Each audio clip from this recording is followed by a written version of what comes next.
Welcome to the At Leisure Podcast. This is a show about sports, video games, movies, and just basically the things we do with our leisure time. My name is Brett, and I'm here with my brother and fellow Texas Tech fan, Brady. Thanks for finally coming on the pod, man. Yeah, what's up? Glad to be here. So you just ready to talk some football? I mean, I just got done watching the QB documentary on Netflix, and I'm absolutely hyped for the season right now.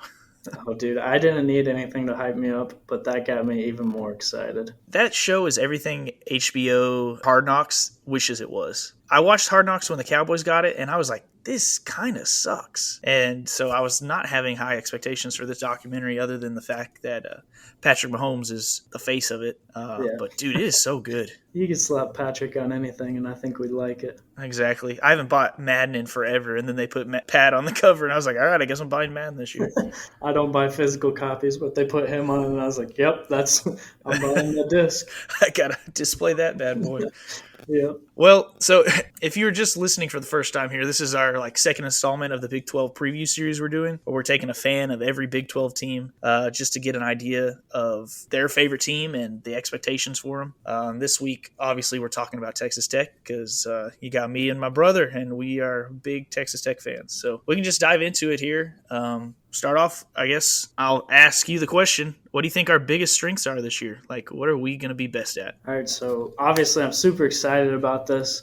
And as a Tech fan, I don't think I've ever been able to say this confidently, but I think our biggest strength will be our D-line. And that is kind of crazy because we just lost Tyree Wilson, arguably number one, but we'll go top 2 pass rusher in college football last year. And somehow I think our defensive line is going to be even better.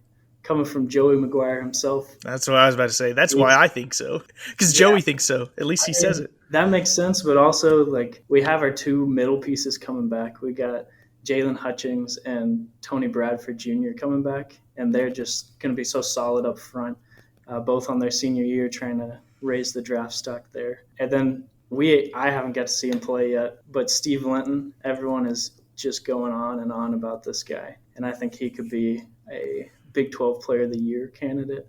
I think he's just going to come in and really kind of fill the Tyree Wilson hole that we have, not be able to fill it all, but kind of plug that production. And then on his opposite side will be Miles Cole. And we got to see him a little bit when Tyree was hurt, and I was actually very impressed with what he was able to do. So the dude is huge. He's as tall as Wilson was, but he's got even a longer wingspan. That's crazy to me.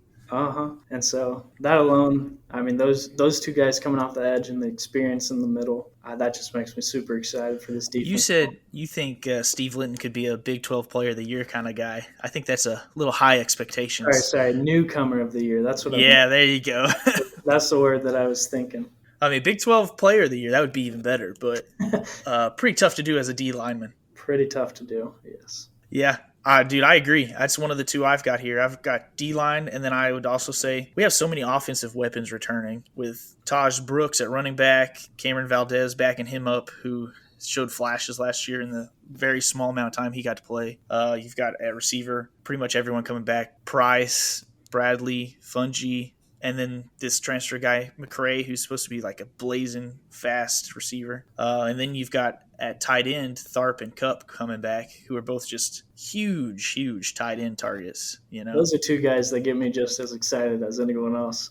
I know. I love seeing a big tight end that can go up and get the ball. There's not much better than that. Yeah, and we utilized them some last year, but, every year we get into the offseason, they're like, this year is going to be the year we utilize our tight ends. I'm like, okay, well, I'll believe it when I see it. Yeah, I think their red zone production was increased last year from what it's been for tight ends for a while. But I'm just hoping, we can go back to how we utilize Jay Samaro at some point. Yeah, 100%. Any other strengths you want to highlight before we go into weaknesses?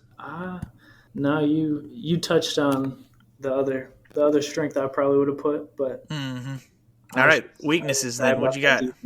Our weakness, I'm gonna say O-line. I think we have some guys there, but if we have one injury, which is pretty likely for our offensive line, it kind of just scares me. I don't feel like we're very deep. I don't know. I think that's just what scares me the most. We have a transfer coming in that's going to be our new center, and I'm excited about that. But a new center, that kind of is the guy who runs it all, so you got to hope that it meshes well. Yeah. But, I mean, it was our weakness last year, too, by a mile. Oh yeah. And so I like that we're mixing it up a lot. I know we've got a guy, Cody Spencer, who was hurt last year coming in, and he'll play a guard. Then you've got Dennis Wilburn, who played center last year because we didn't have a center, and now he's Mhm. moving to the other guard because that's his natural position. And now we have, I think, Rusty Stats, I think is his name, Yes, coming in that's the to center. center. Yep. Hmm. And then our tackles are flipping. So Monroe Mills is going to play on the left side, and Caleb Rogers is going to play on the right side. So I think that's good because, like I said, we just struggled last year. So mixing it up is good. And a lot of these guys have a lot of starts. So hopefully they can just improve on the play. I mean, they just improve a little bit, and it might change the season last year. So I'm with you. I still think that's our weakness, but who knows? Maybe if Stotts is amazing, then that could ripple down the line. Yeah, yeah, that's what I'm hoping. And I don't know, there's just a lot going on there that makes me feel like it's going to be our weakness, and especially if someone goes down, I feel like that'll really put us in a bind. Any other weaknesses you're thinking of? I think so. On the defensive side, I think our weakest. I don't necessarily know if I'd say it's a weakness, but our weakest spot I think will be our main linebacker group because we're losing a lot of production from Merriweather. He's gone this year, and who else did we lose? We lost someone else.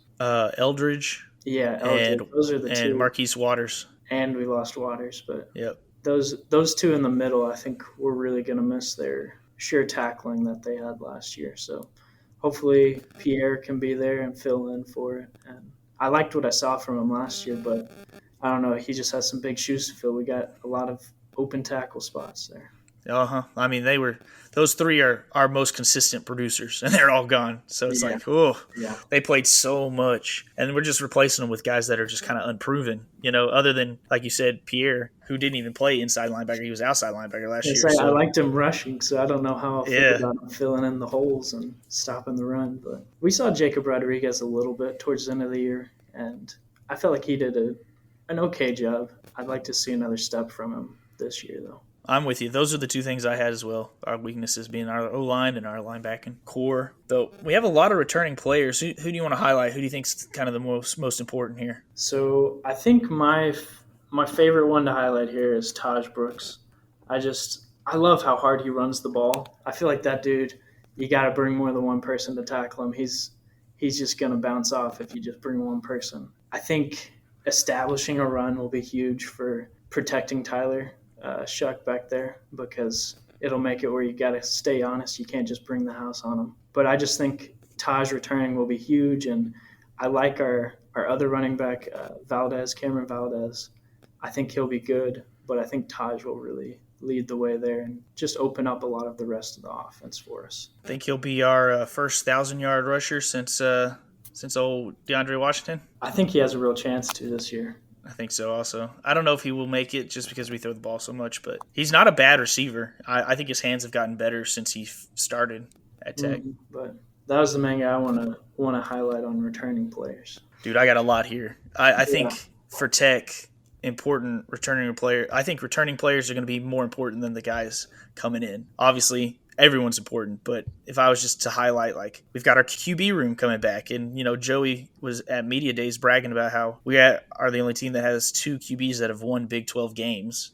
That's super important. And if Shuck can stay healthy, man, everyone says that he's 8-1 as a starter for Texas Tech, and that included the last 4 games of last year where he just went on a tear. So obviously QB is the most important position in football, and we got both of them coming back. So to get both of those guys back and not to lose 2 guys to the transfer portal, I think was big.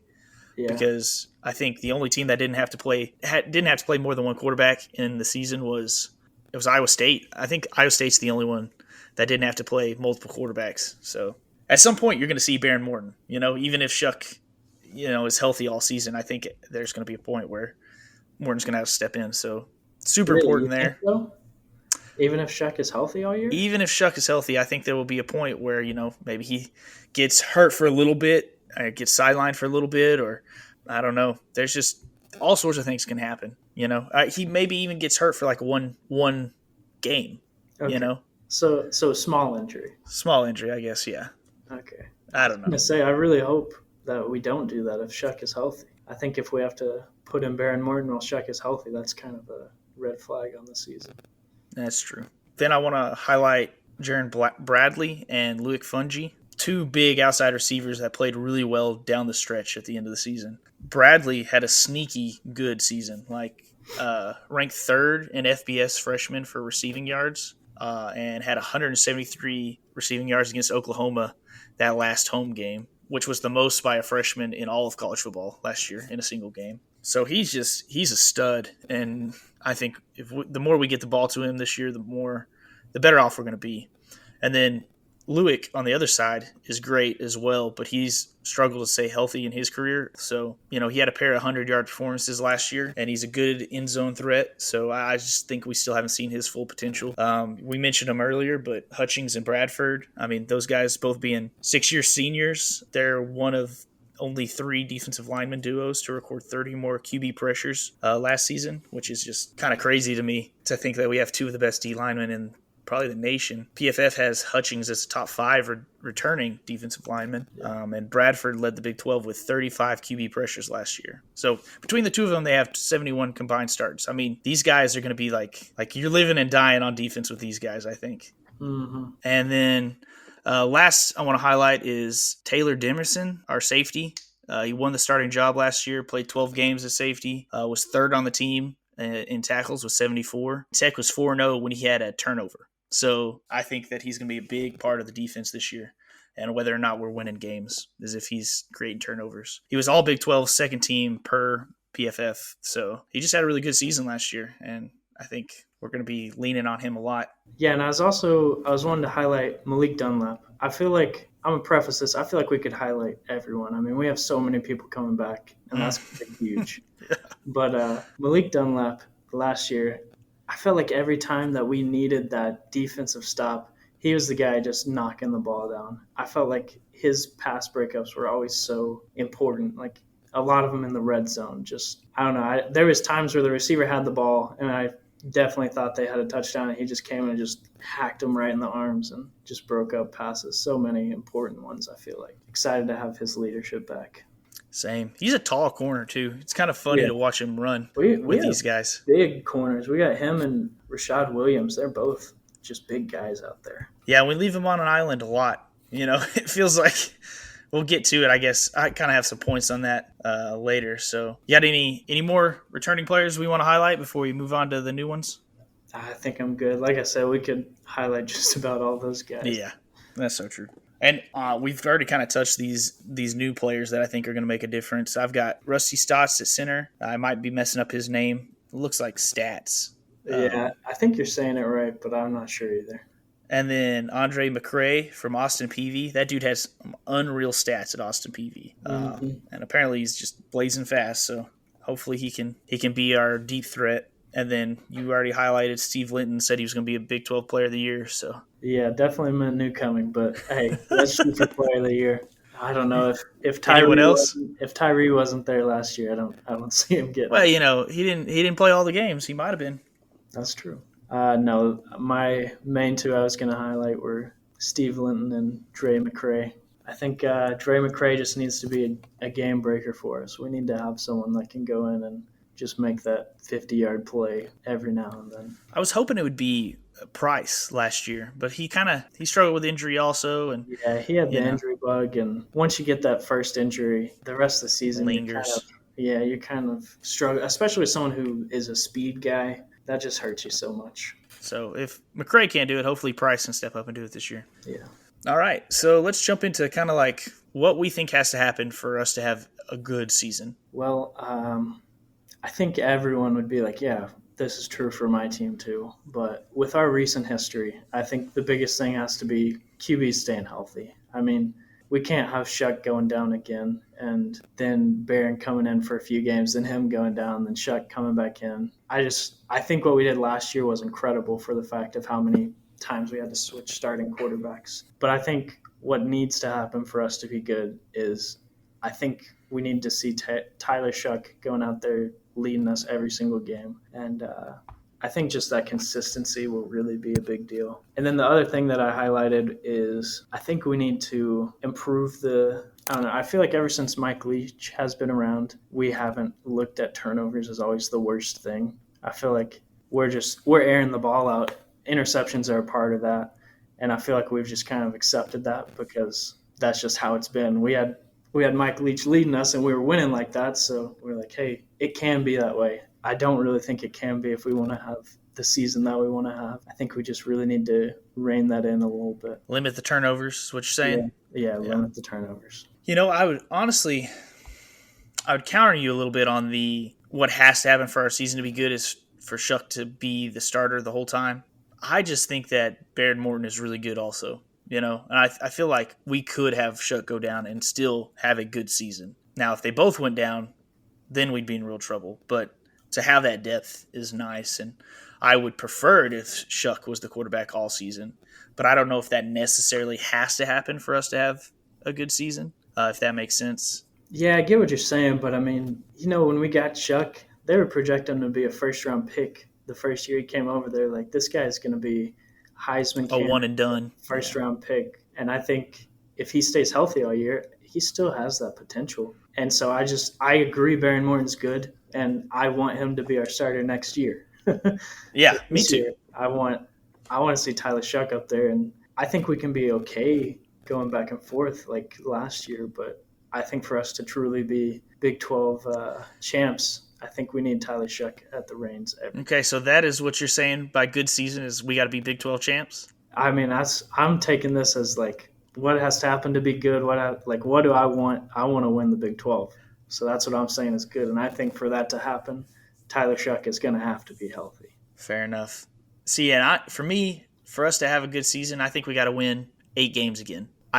I want to do more than that, but I'll be happy if we win 8 games because we're stacking success, stacking winning seasons. I mean, Tech hasn't had we've had 9 winning seasons. Quick correction, I meant to say in conference winning seasons. Thankfully, we've had 19 winning seasons out of the 27 seasons that I'm talking about here. So, all right, back to it.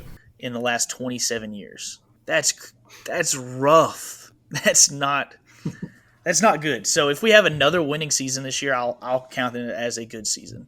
I'm not disagreeing with you. I think that'd be a good season, but I think this is as good a time as any. We got so many returning players. We're coming off of a high.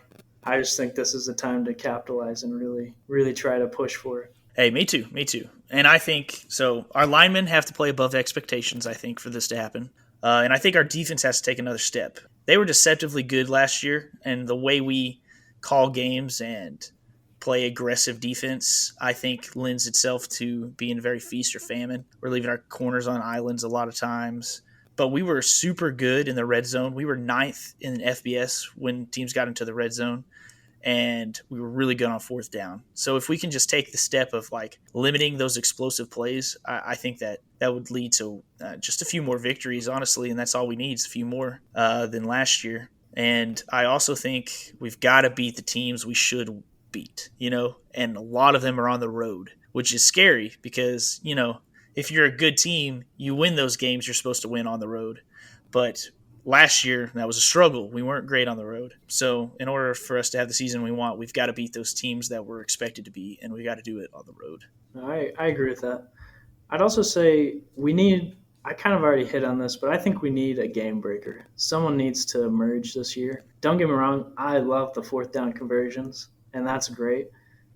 But we had to do that so much because we were a possession team. I felt like we didn't really have the big plays going on to make drives a little shorter and give our offense a little break. And I don't know.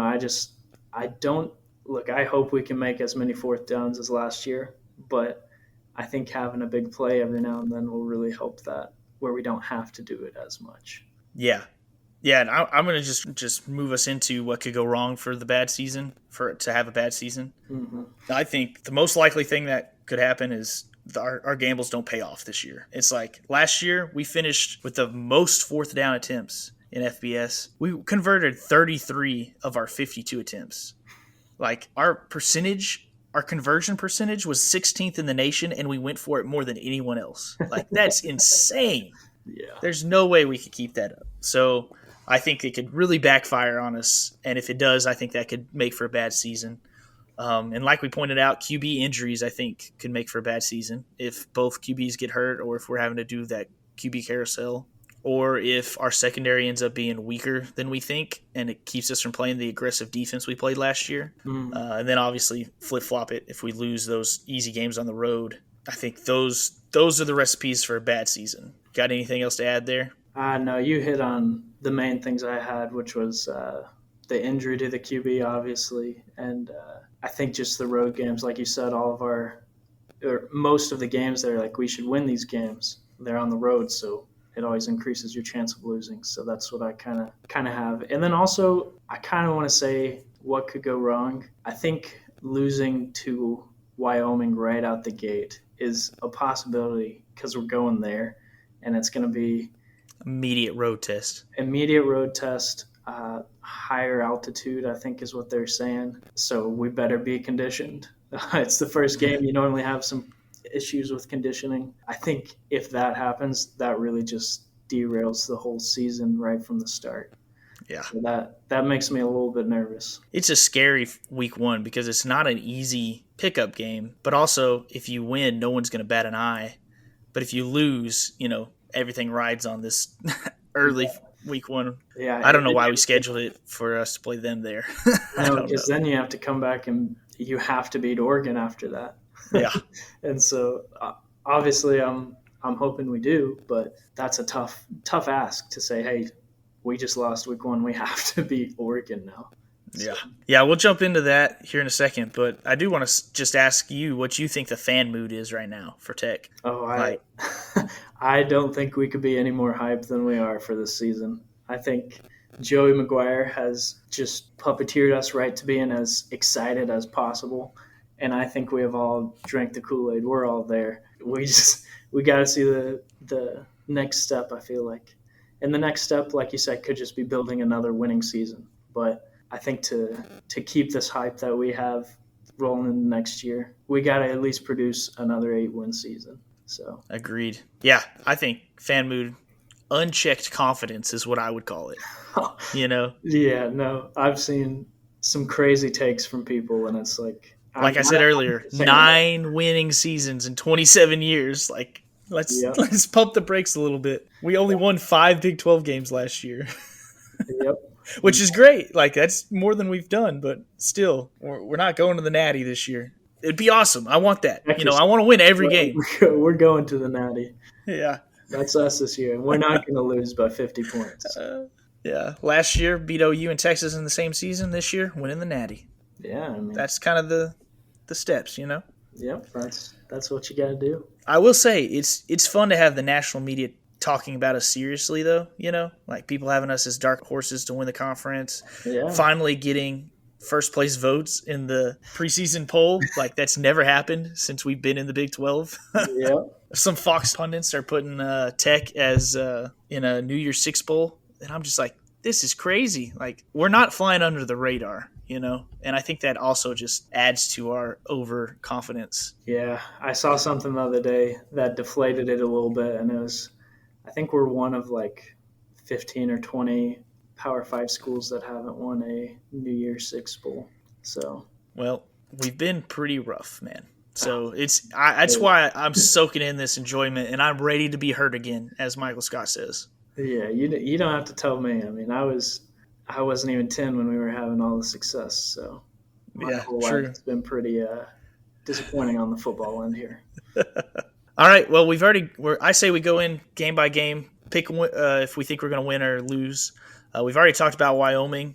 What do you think? You think we win this game despite the challenge? I do. I think we're going to go in there, and I think we're going to win that game. I don't know. I think it'll be a statement win to us, the fans. Like you said, no one's going to bat an eye, but I think that one will just give us some good confidence here. All right. Then our next game is at home versus Oregon. Big boy football right in week 2. Hey, man, Tyler Shuck wants to win that game. Oh, the dude left, and everyone was like, y'all take him. He's a bust. We don't want him. Yeah. He's inconsistent. He knows that they all said that about him. We're coming in. We're going to win that game. He's not going to let us lose that game.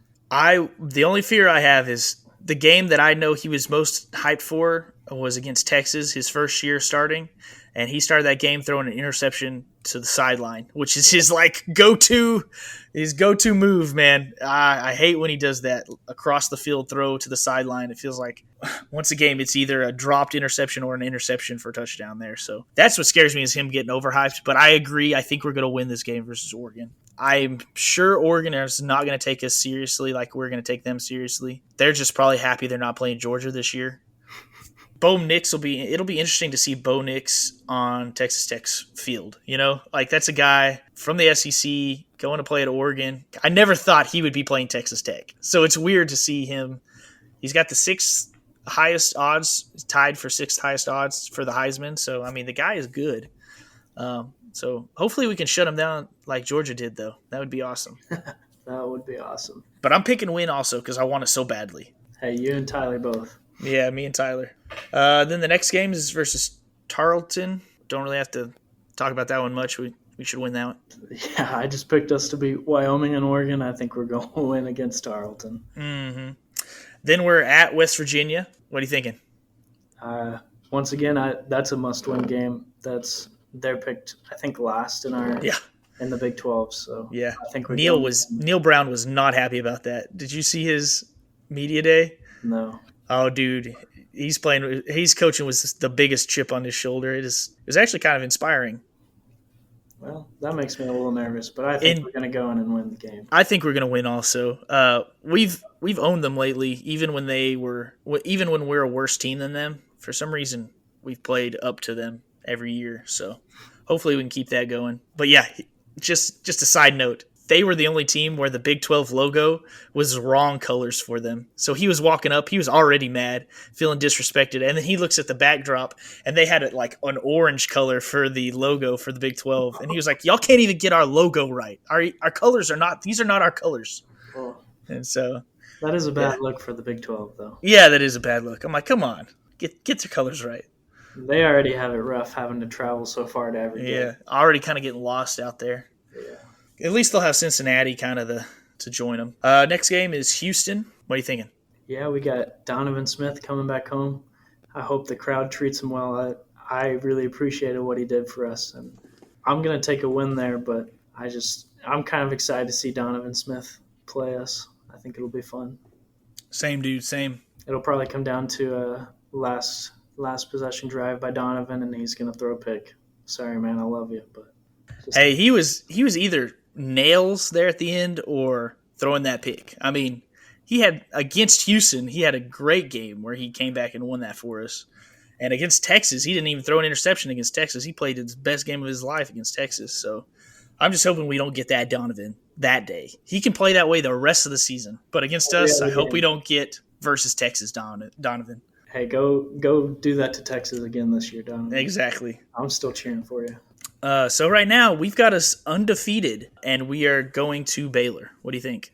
Baylor was a little salt in the wound for me last year. I got to go to that game last year. Ugh. And that was my first game of the season. So I was pretty disappointed because, it was a fun season, and that was just the one spot that I was like, this sucks. I've never been one for leaving a game early, but I was like, I kind of just want to leave. This is just terrible to see. So I think we're gonna have a chip on our shoulder for that game, and I think we're gonna go win that game in Baylor at Waco. I hope you're right, but I'm gonna put this up as our first loss. I think Joey's in his head a little bit about last year. He's brought it up multiple times since that game. That's going to be a game with a lot of emotion for him and just for the team, I think. And it's on the road, and we just did not play very well on the road last year. So us being 5-0 up till now, going into Baylor, it'll be a big game, and he'll be hyped for it. And I see this one being our first loss and kind of starting a little spiral here. So what do you got versus Kansas State next? I want to pick a win here, but I just don't know if I can. I think Kansas State, I mean, you were telling me they've kind of had our number for the past, what did you say, 12 years? We've beaten them once in the last 12 years, and that was when we had Pat in, I think, 2015. Yeah, I want to pick a win here, but I think this will be our first loss of the season. It's at home, but I don't know, man. That's a tough one. Yeah, I've got us losing this game also. Like I said, they've just had our number, and they're a team that's still good. Like TCU lost a lot, but K State didn't lose as much. Their offense, especially their defense, they're gonna have to replace some guys, but they're still gonna be dangerous. And hopefully, I'm wrong, but this one I also have as a loss. And then we go play BYU at BYU, which will be really cool. I would Beautiful. love to go to that game. That would be awesome. But it's a hard place to play, and I think we're going to go 2 losses just back to back right there. I don't see us going into BYU and winning that first year there. I think it's going to be a great atmosphere. It always is for them, and I just think it'll be a little too much for us. Same. It'll be different. They're going to be so hyped to be in the Big 12. All their games will be sold out. It's going to be bumping. BYU is full of grown men, kind of like our team. I mean, our team is pretty old too, but it's another road game, and I feel like we'll probably lose this. So that'll be 3 losses in a row if we're going with me, 2 if we're going with your schedule, and then we play TCU at home. What do you think? Can I say something about BYU real quick? Oh, of course. I was listening to a podcast, and they were talking about why BYU is so old, and they were saying it's because they're Mormonism. They'll send people on missions, and so they won't play, and then they come back and they're older. Yeah, I think that's just awesome. I think it's kind of funny, but I think that's awesome. That's just a little fun, little tidbit of information about them. That's why they're so old and so much bigger.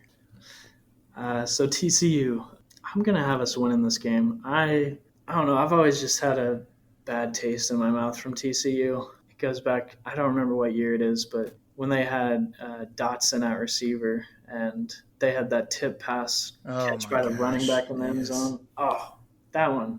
I don't know why that one sticks with me. I think we're going to go win this game at home. We're going to defend the field and get off of our 2-game losing streak for me. Dude, same. I have this one as a win also. Just a revenge game against a TCU team that's going to be weaker this year. They're still good. They got a lot of transfers to fill in a lot of the holes, but they had, 9 NFL players in that roster last year? 6 to 9, something like that.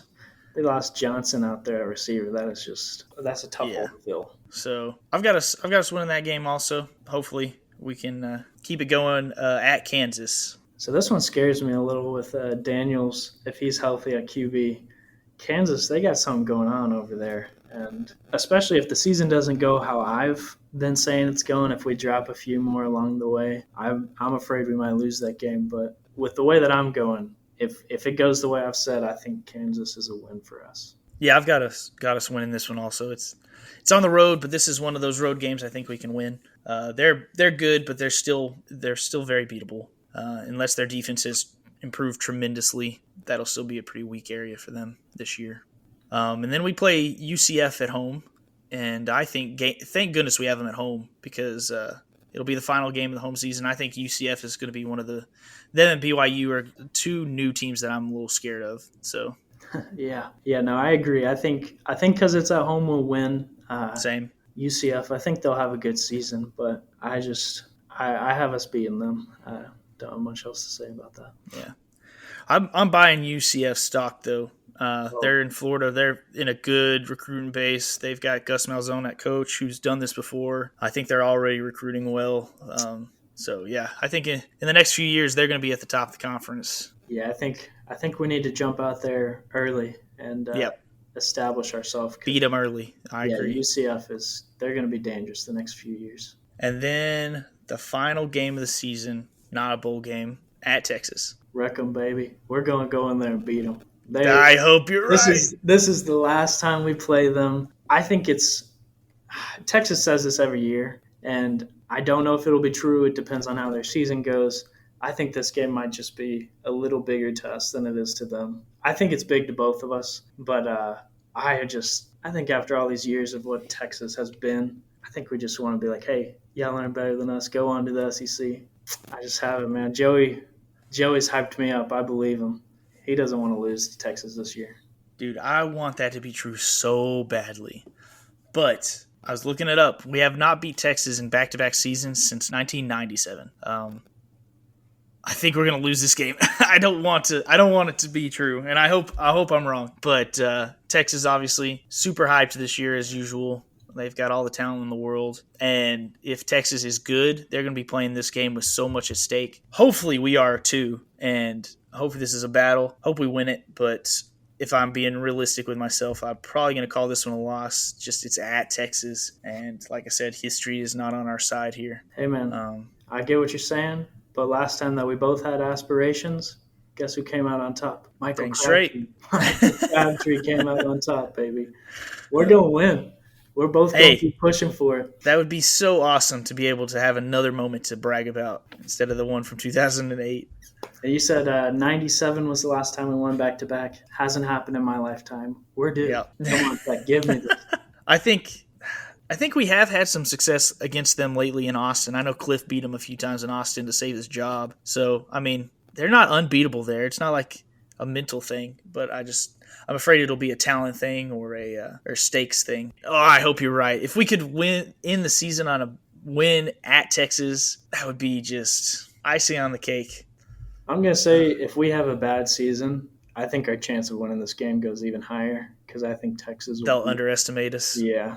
So I think if we're having a good season, it'll be a little harder. I think it's going to be hard regardless, but I think if it's good versus good, they won't underestimate us at all. All right, so I've got us going 8-4. It looks like. What do you got us doing here? 10-2. 10-2, dude. If we have a 10-win season, I will be insufferable. Hey, Texas Tech, we're going to burn down Lubbock again. This is going to be round 2 of that, and it's not even a national championship. But Lubbock is getting burned down if we have a 10-win season. Dude, that would be so great. We would probably be in that New Year's Six Bowl. Yeah, that would be huge. All right, well, thank y'all for listening. I guess we'll wrap it up with that. You want to send us off with some hype? I don't have much to say. Wreck 'em. We've done plenty of hype in this podcast, so I love it, man. I hope we go 10-2. You got me excited for it. Oh, yeah. But thank y'all for listening. As always, give us 5 stars if you can, share if you enjoyed it, and look out for our next episode. We'll probably, I think we've got it lined up for it to be Kansas State. So look out for that. And as always, thanks for listening. See y'all.